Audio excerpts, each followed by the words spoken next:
আসসালামু আলাইকুম এভরিওয়ান, চলে আসলাম আরও একটি মজাদার রেসিপি নিয়ে। অনেক দিন পর আমরা সবাই জানি মৃত্যু ব্যতীত সকল রোগের জন্য মহা ঔষধ হচ্ছে কালোজিরা।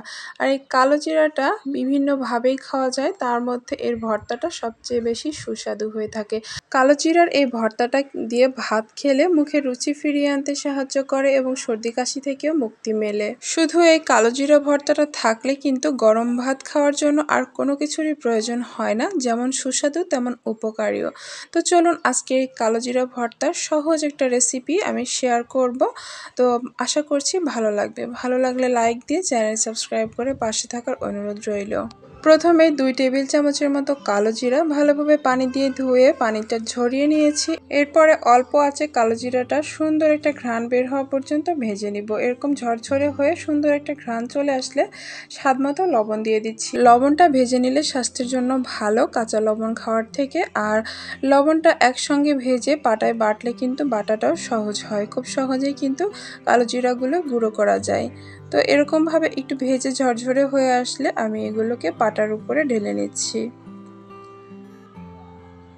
ঢেলে নেওয়া হয়ে গেলে একই প্যান আমি চুলায় বসিয়ে দিচ্ছি। আর এখন দিয়ে দিচ্ছি এখানে কাঁচা পাকা এবং শুকনা মরিচ। তো আমি সব রকমই দিয়েছি, আপনারা যদি ঝালের পরিমাণটা কম খেতে চান সেই অনুযায়ী কিন্তু মরিচটা কমিয়ে দিতে পারেন। এরপরে হালকা আছে অল্প একটু তেল দিয়ে আমি মরিচগুলোকে সিদ্ধ হয়ে আসা পর্যন্ত ভেজে নিব, বা শুকনো মরিচগুলো যখন মুচমুচে হয়ে আসবে আর কাঁচা মরিচগুলো সিদ্ধ হয়ে যাবে তখন কিন্তু আমি তেল ঝরিয়ে কিন্তু এগুলোকে উঠিয়ে নিচ্ছি। উঠিয়ে নেওয়া হয়ে গেলে আমি একই তেলের মধ্যে রসুন ভেজে নিব। তো আমি এখানে দেশি রসুন 2টা আস্ত রসুন এরকম কোয়াগুলো ছাড়িয়ে দিয়েছি। আর এই রসুনগুলো হালকা তেলে হালকা আছে হালকা লাল লাল করে ভেজে নিব যতক্ষণ সিদ্ধ হয়ে আসছে। আর এভাবে নেড়েচেড়ে ভেজে যখন সিদ্ধ হয়ে আসবে তখন এগুলোকে উঠিয়ে নেব। যে কোনো ভর্তায় রসুনের পরিমাণটা একটু বেশি থাকলে কিন্তু খেতে বেশি মজা লাগে, যেমন শাক ভর্তা, কালোজিরা ভর্তা এগুলোর ক্ষেত্রে।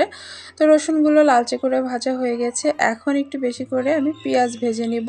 তো পেঁয়াজটা খুব বেশি ভাজবো না, পেঁয়াজের কাঁচা গন্ধটা বা কাঁচা ভাবটা চলে যাওয়া পর্যন্ত ভেজে নিব। হালকা একটু কালার চলে আসবে। আর এখানে অল্প একটু সরিষার তেল দিয়ে দিচ্ছি, খুব বেশি তেলও দিচ্ছি না। তো এভাবে নেড়ে চেড়ে হালকা একটু ব্রাউন কালার হয়ে আসলে বা পেঁয়াজটা ট্রান্সপারেন্ট হয়ে আসা পর্যন্ত ভেজে নেব। ভাজা হয়ে গেছে, এখন এটাও চুলা থেকে নামিয়ে নিচ্ছি।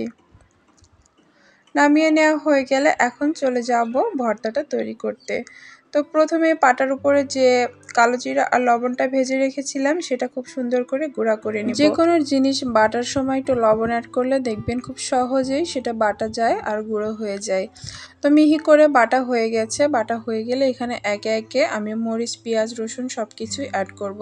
তো প্রথম অবস্থায় মরিচগুলো দিয়ে দিচ্ছি। আর শুকনো মরিচটা প্রথমে বেটে নিব, এতে করে সুন্দরভাবে গুঁড়া হবে। আর কাঁচা মরিচটা পরের দিকে বাটবো। যে কোনো ভর্তায় কাঁচা মরিচের সাথে যদি একটু শুকনো মরিচটা ভেজে দেওয়া যায় তাহলেও কিন্তু স্বাদটা অনেক গুণে বেড়ে যায়।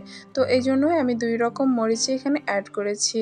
মরিচগুলো মিহি করে বাটা হয়ে গেলে এখানে যে ভেজে রাখা রসুনগুলোকেও দিয়ে বেটে নেব খুব সুন্দর করে।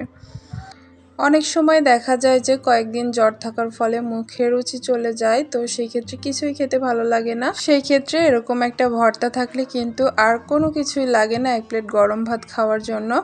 আর যারা বন্যার পানির জন্য বাসা থেকে বের হতে পারছেন না, তবে বাসায় এই উপকরণগুলো রয়েছে, মাছ মাংস বা সবজি কিছুই বাইরে থেকে আনতে পারছেন না, তো তারা কিন্তু এই ভর্তাটা তৈরি করে বাসার সবাই কিন্তু রুচি সহকারে ভাত খেয়ে নিতে পারবেন।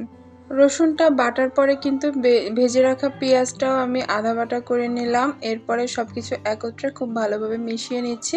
মিশিয়ে নেওয়া হয়ে গেলে এখানে আরও একটু অল্প করে সরিষার তেল দিয়ে দিচ্ছি, দিয়ে আবারও একটু লাস্টে ফিনিশিং করে নিব একটু মাখিয়ে।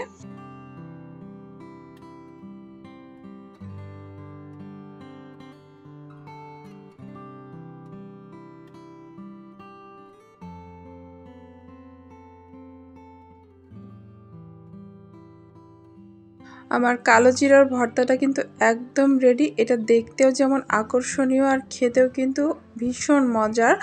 আর ছোটোবেলায় যখন আমার আম্মু এরকম কালো জিরার ভর্তা করতো তখন পাটায় যে ভর্তাটা মেখে থাকতো সেটার উপর এরকম গরম ভাত 1 চামচ দিয়ে খুব সুন্দর করে মাখিয়ে আমাদের দিত। তো খুব মজা করে তখন খেতাম। তো এখন আমিও যখন এরকম ধরনের ভর্তা তৈরি করি তখনও আমি অল্প করে ভাত দিয়ে এই জিনিসটা মিস করতেই চাই না আসলে।